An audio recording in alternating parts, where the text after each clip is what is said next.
Everybody, thank you very much for the warm welcome, and thanks for the hospitality and invitation to be part of this event, which is a fantastic event and great to see across Europe events like this popping up to support regenerative agriculture. But as farmers, who really decides how we manage our land? Is it us as farmers making choices about how we manage our land? Is it the advisors that are coming down the road and telling us what to do? Is it government and government schemes that dictate to us what we do? We thought about that a lot as a small group of farmers, and actually we came to the conclusion it's actually these guys, it's consumers that ultimately decide what we do and how we farm. So bearing that in mind, we developed a certification mark as a group called Pasture for Life, and that became the UK's first certification mark for 100% pasture-fed beef, lamb and dairy produce. And by 100% pasture-fed, we mean grazed and also conserved, so hay or silage, as part of the diet. And we really tried to tap into what it was those consumers were looking for and how we could get them to connect with sustainable grassland management and the vital role that ruminant animals play in our landscape. And we went to the 100% pasture-fed and completely grain-free, and I'll explain a little bit about why that is. But that certification mark is now independently audited on farms around the UK and possible now in Ireland as well. And it endorses and verifies that production has been done in a certain way and can be put as a label on pack and presented to the consumer. It's second only in the world to the American Grass-Fed Association's certification mark as well, which has really been pioneering in the US, where the markets are somewhat more developed than they are over here. So now we have a number of certified farmers dotted across the UK. The orange pins on the map are the farmers that are just entering into the scheme and they're pending their inspection. There's currently a big gap over here in the left in Ireland, but we've made it now possible to have the certification since January, and we're working with organic farmers and growers to deliver the certification for us, and then they in turn have been working with the Organic Trust to be able to offer audits at the same time as the Organic Trust do organic audits. So that's enabled us to really start to break through and offer that certification in Ireland. And that's come as a result of farmers calling for it. So we've got some of our members here in the room today, and they've joined our association and said we'd love to have this certification mark and use it for our businesses as well. So we hope that will grow from strength to strength. Well, I just want to cover some other background information now that I hope you will find useful and to your own businesses and feed into the bigger conversations we're having here today. A lot of people ask me why we say pasture-fed and not grass-fed, and that's really because this is grass and this is pasture. And we've already heard today from Dr. Christine Jones the vital role of having diversity in our pastures, and how the word pasture can actually encapsulate much more than just a single species of grass. But of course that is so important for our animals to get a balanced diet. If we're not able to reach for a bag of concentrate feed or grain, then we need to, as farmers, make sure that they can get a full balance of nutrition from the pasture that they're grazing or eating as hay or silage. That has great benefits for animal welfare as well. It's a great image as far as the consumers are concerned, and as we heard earlier, how vital it is for what goes on underground as well. I know you've already seen part of this image before, but it really does matter. And so the farmers that we're working with have started to adopt new grazing strategies. And tomorrow, Rob Havard will be speaking in the morning. He's a very well practiced mob grazer, one of our leading farmers, and he will really tell you a lot more about how that grazing practice actually works. But we found it to be really fundamental to successful farms to have lots of diversity for their animal health and full balance of nutrition. But also having that diversity can help tap into nutrients deep in the soil profile and connect with all those fungal networks to bring a wide variety of nutrients, which in turn benefits the nutrient quality of the meat and milk. And great things are being able to be achieved. And I don't think it was pointed out this morning, but the grass that's on the very left there is a overgrazed or set-stocked ryegrass. So you get an idea of the proportion and scale of what can happen with different species and different techniques of grazing, really through longer rest periods and tighter mobbing of stock and more intensive grazing for short periods of time. So this morning, Christine Jones asked if anybody had a refractometer in the audience, and a few people put their hands up. Put your hands up if you own a spade. Good. Keep your hand up if you use that spade regularly to monitor your soil health. Not so many. I think if there's one thing you go home from this conference, I think it's to dig more holes in your land, and there's so much to learn from digging holes and monitoring what's going on in that space, and that's so key to ensuring that soil health, that soil biology is performing really well, because if it is, then it can benefit what you're doing above ground. So we're really encouraging all our farmers to really do that, and they're using apps now. There's a really good app called Sector Mentor for soils. That's well worth looking up. That gives you a GPS tracker that can enable you to go to the same spot month after month on farm and dig holes and see how things are starting to change through the seasons or through the different management practices that you're putting into place. And it's a really, really important tool, and it's amazing how many people aren't digging holes, and there's obvious problems once they dig holes, and they can see how they can remedy those things quite quickly in many circumstances. So I wanted to touch on the economics of farming in this way, and really farming in a regenerative way. I'm not sure if it's terribly clear from the back, but this is a chart analysing the economic performance of lowland grazing farms in the UK, splitting down to England, Wales, Northern Ireland and Scotland. And in each case, the break-even point is below zero. So the fixed and variable costs are what's shown below the line in the pink and purple there, and the sales, the outputs, are what's shown above in green, but the break-even point is below the line in each case. And if it wasn't for farm subsidy propping that up, those businesses wouldn't be working. They would be losing money and going bankrupt. And that's very much the situation across the UK. Year on year, the industry data shows that beef and sheep farmers are losing money. And I know it's been really tough over here in Ireland as well, with the recent beef prices crisis as well. And this is a very common situation around the world, in fact.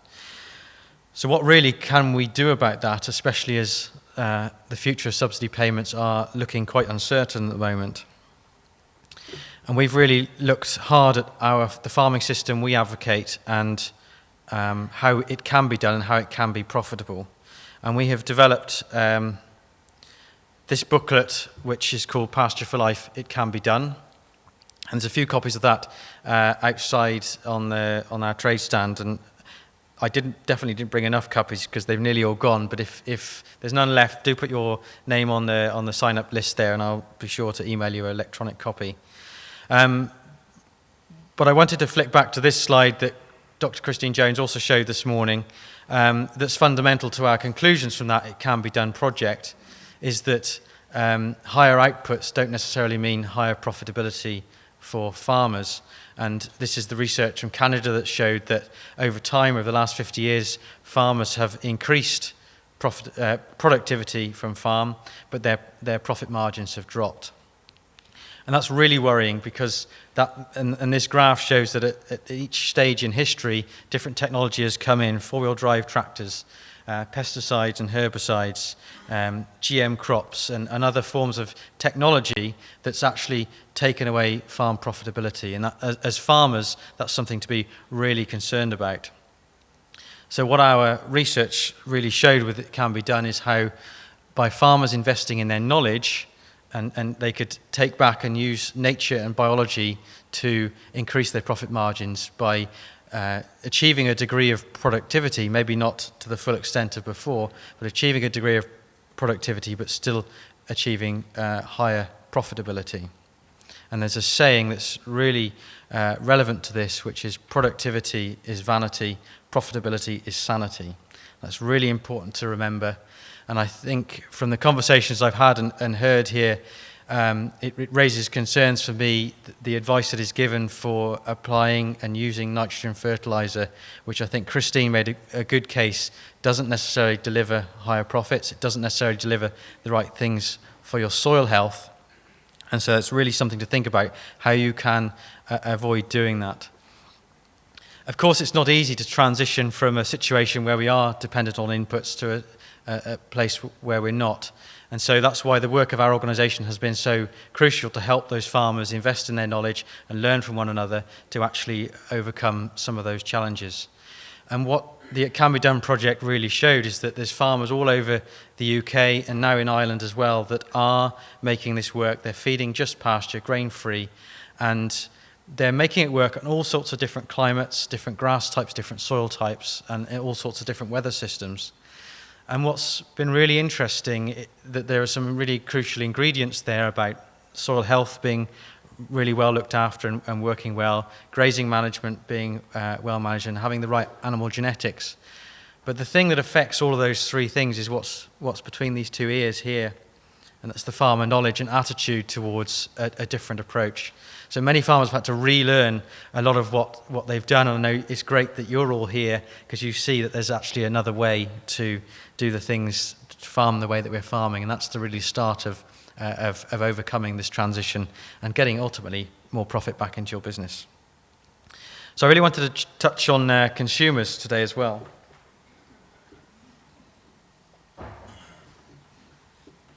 I was advised not to mention veganism, but it has to be mentioned actually. It's such an important topic today. So raise your hand in the room if you would eat meat more than twice a day, so more than 14 times a week? A few, yeah. How about maybe just once a day, 7 times a week? Okay. Anyone less than that? Good few. Okay, great. So most advice now is that in the West we are eating too much meat, and particularly the finger is pointed at red meat. But actually the science shows it's nothing to do with red meat, it's processed red meat is where the issues of concern come from. What happens with processed meat?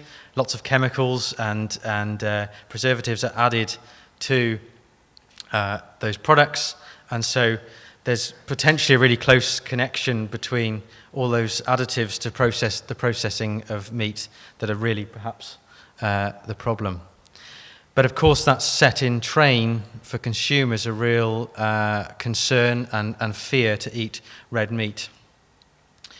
There are also other reasons maybe why people are switching away from that and moving to vegan diets, such as concern for animal welfare and what that's doing, concern for the health, as I've mentioned. But the big one now that's really driving a rise in veganism is to do with climate change. And of course, as farmers, the finger is pointed at us because we're led to believe things are like this, and that our grazing livestock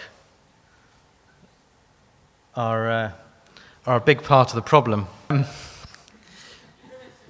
And it's difficult as farmers because the science suggests that all of our animals are producing all this methane, and are we going to take responsibility for that, and what does that mean for the future of our businesses, and what does that mean for the messages that consumers get around the choices they make?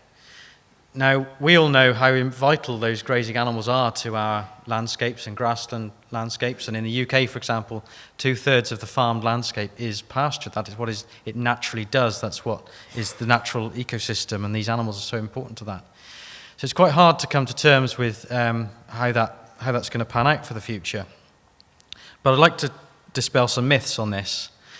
Now, which do you think has the highest emissions between transport and livestock? Who thinks it's livestock? Nobody. It's transport. What do you think consumers think? Yes, and I'll tell you why. So this was a IPCC report that looked at the direct emissions of livestock and transport, that it found that livestock accounted for 5% of greenhouse gas emissions and transport was 14%. But they also did a life cycle analysis of transport versus livestock, and they found, so a life cycle analysis, if you're not aware, it takes into account all of the things besides direct emissions, all the things to create a product, create cars, create fuel, roadworks and construction to help transport and infrastructure move around, and with livestock, the feed that goes into that, the transportation of that, and how it ends up to a final product. So it takes into account the full life cycle analysis. And they worked out for livestock that it was 14.5% of greenhouse gas emissions, but nobody actually could really figure out what it was for transport. So in the report back in 2012, they made the big mistake of comparing life cycle emissions from livestock at 14.5% to 14% of direct emissions from transport. Hence came the conclusion, or the wrong conclusion at the time, that livestock was worse than transport. But in actual fact, livestock's direct emissions are around a third of transport, and still no one's worked out, or probably don't want to work out really how bad transport is as a life cycle emission. You can look up those figures. The report has been re-released, and they've apologised for this mistake, but it hasn't got through to the media. So really use this if you're ever in a conversation where someone's telling the wrong facts. And for us, and for you as farmers, you know that these ruminant animals are actually a really fundamental part of a natural cycle in our grasslands, where that cow or sheep is playing a vital role, munching on pasture, and it is emitting methane and carbon dioxide, but that is being reused in the atmosphere by plants to photosynthesize and grow and put more rooting mass down in the ground. And that is actually how soils have been built over millennia. When we look at the Great Plains and the Serengeti, there are meters and meters of wonderful topsoil that's been built through ruminant animals coming through to graze and to poop on that land and to build carbon over time. And that historically has been thought to really stabilize the climate. And this cycle works very well in balance, and things just keep going round. But it comes out of balance if we start to add fossil fuels into this cycle. So if we start to use nitrogen fertilizer in this cycle, we're harvesting fossil fuels on the ground. Or if we start to feed grain into this cycle to those animals, it then starts to upset the natural equilibrium, and this cycle then no longer works. So that's one of the reasons why we've really built our standards for pasture for life around low input, minimum input, grain-free, 100% pasture-fed, to get as close to this natural system as we can, so we can take responsibility for those greenhouse gas emissions and minimize them as far as possible, and then through careful grazing management ensure that we are building soil again and rebuilding soil. And in parts of east of England, the soil and land has become so depleted from organic matter that livestock are now crucial to come back in to that land to start to rebuild that healthy soil. I could talk a lot more about that, but it's worth looking up these two resources on our website. There's some articles and papers about that fully referenced, and a really good YouTube video called The Methane Mistakes, well worth Googling. I wanted to move on a bit to health now.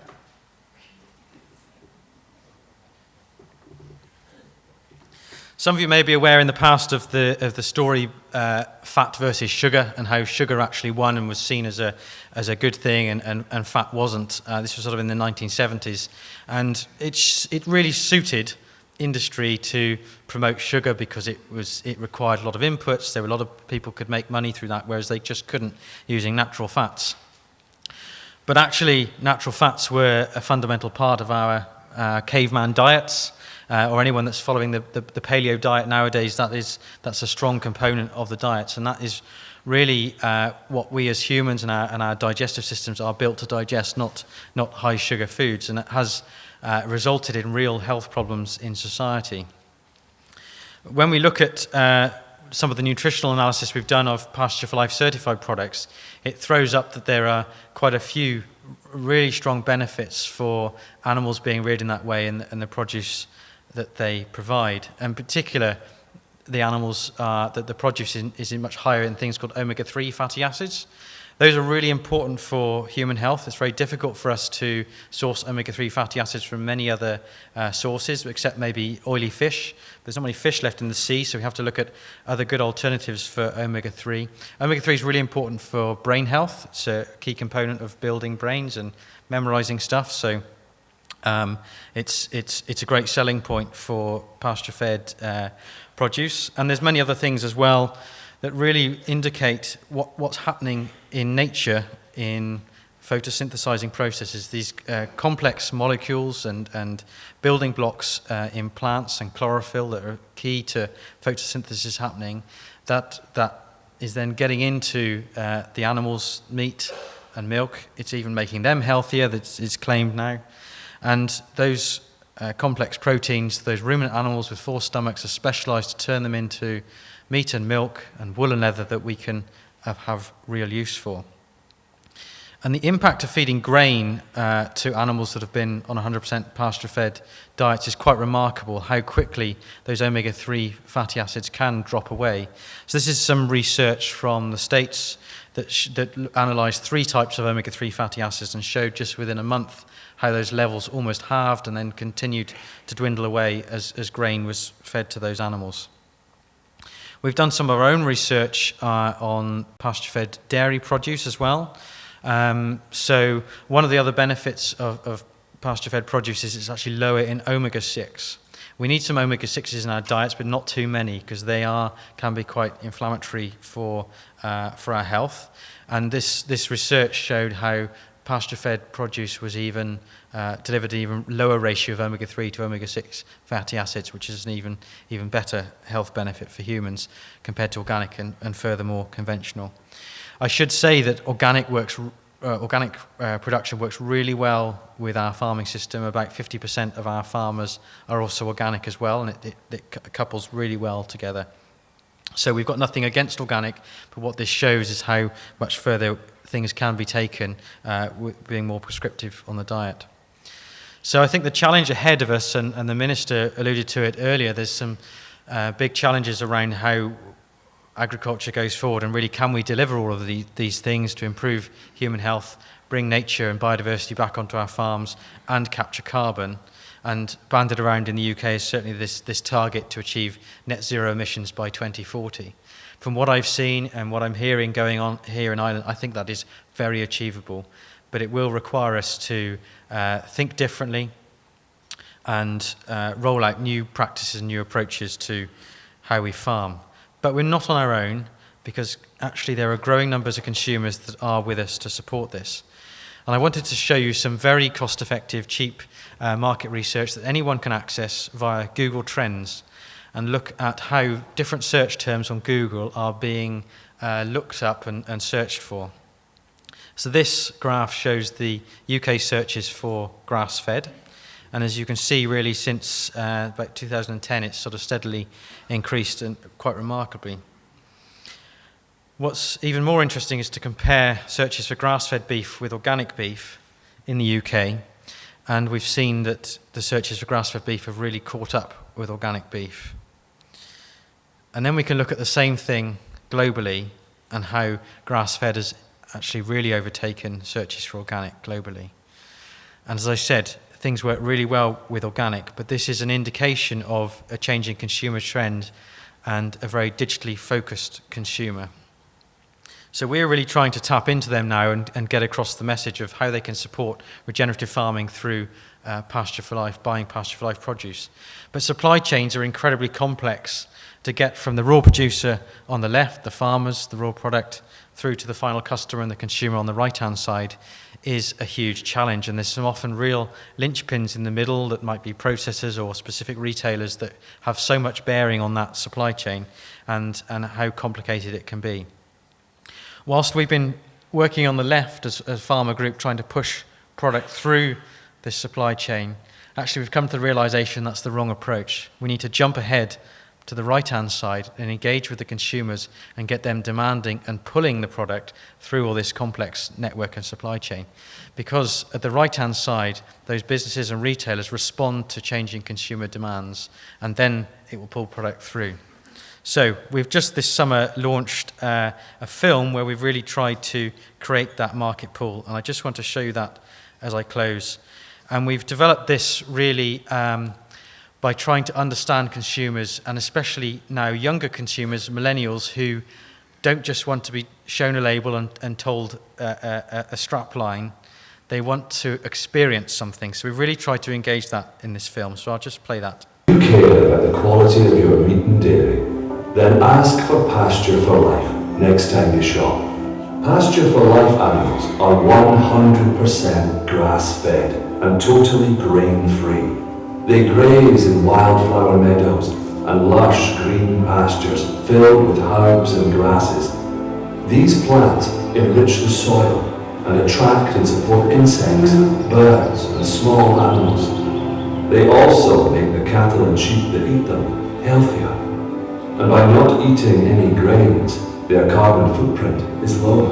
Living as nature intended means they are less stressed and more relaxed, and a happier life helps create the best meat, milk and cheese you can buy. With a healthier balance of omegas, vitamins and minerals, and more good fat, you can even taste the landscape. Exceptional flavour, texture and tenderness.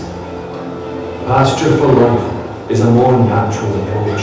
It's better for everyone. From field to plate, we're Pasture for Life. Are you?